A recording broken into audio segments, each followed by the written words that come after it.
അത്ര കേട്ടില്ല. എന്തേ അഭിനയം എല്ലാവരും അഭിനയിച്ചിട്ടുണ്ട്. എല്ലാവരും അഭിനയിച്ചിട്ടുണ്ട്, നന്നായിട്ട് അഭിനയിച്ചിട്ടുണ്ട്. പടം തിരക്കേട്ടില്ല. ആദ്യം കുറച്ച് ബോറടിയാണ്, പിന്നെ ഇൻ്റർവ്യൂവിന് ശേഷം നന്നായിരുന്നു. അപ്പം ഇല്ല, പക്ഷെ ആളില്ല. 7 പേരുണ്ട്. ഇത്രയും വരുന്നു. അത് 7 എന്ന് പറയുന്നത് ഇതിനോട് ചേർത്ത് മൊത്തം 6. ഇത്രയും. പിന്നെ ലാസ്റ്റ് ഭാഗം വന്നപ്പോഴത്തേക്കും കുഴപ്പമില്ലാതെ കണ്ടോണ്ടിരിക്കുക, വേറെ കുഴപ്പമില്ല. ആളില്ല. ഇന്നത്തെ ആളുകൾക്ക് പറ്റിയതാണ്, ഇന്നത്തെ യൂത്തിനൊക്കെ പറ്റിയ പടമാണ് ഇതിൽ എന്ന് പറയുമ്പോഴത്തേക്കും. സംഭവം രാഷ്ട്രീയമുണ്ട്, പിന്നെ ഒരു ആൾ ഒരു സംരംഭം തുടങ്ങി ജയിക്കണം, പിന്നെ പറ്റിക്കുന്നതിനെ കുറിച്ച് ഉള്ള കുറച്ചുമുണ്ട്, മനസ്സിലായി. പിന്നെ അതിൽ വ്യത്യാസം വന്ന് പിന്നെ പ്രേമവും വകയുണ്ട്.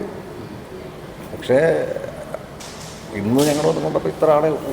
പക്ഷെ ആൾ കയറണം, കുഴപ്പമില്ല, ഇതിനെ കാണാം. പടം നഷ്ടം വരില്ല, പൈസ മുടക്കണം. നന്നായിരുന്നു, അഭിനയമൊക്കെ കൊള്ളായിരുന്നു. കഥയൊക്കെ കൊള്ളായിരുന്നു, കുഴപ്പമില്ലായിരുന്നു. മൊത്തത്തിൽ കൊള്ളാം. വെള്ളയപ്പം ഒരു ചെറിയ സിനിമയാണ്, ഒരു തട്ടിക്കൂട്ട് പടം എന്ന് വേണമെങ്കിൽ പറയാം.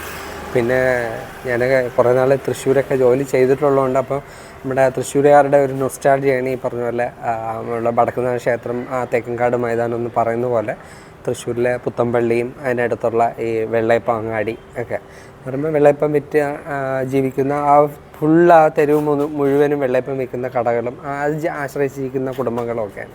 അപ്പോൾ ആ ഒരു നൊസ്റ്റാൾജി കൊണ്ട് സിനിമ അത് പശ്ചാത്തലം ഇതാണെന്ന് അറിഞ്ഞുകൊണ്ട് സിനിമ കാണാൻ കയറിയാണ്. സിനിമ ഒരു തട്ടിക്കൂട്ട് പടം എന്ന് പറയാം. അതൊരു തിയേറ്റർ റിലീസൊന്നും ആക്കേണ്ട സിനിമയൊന്നും ആയിരുന്നില്ല. അതിനുള്ള വേറെ പ്രത്യേകിച്ച് മികവൊന്നും കാണുന്നുമില്ല.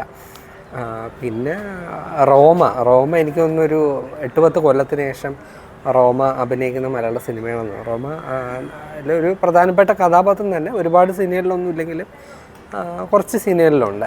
ഒരു നായിക എന്ന് വേണമെങ്കിൽ പറയാം. പിന്നെ നൂറിൻ ഷെരീഫ്, നൂറിൻ്റെ ഹസ്ബൻഡായിട്ട് ആ പയ്യൻ, പിന്നെ വേറെ പുതിയ ഒരു പയ്യനാണ് നായകൻ.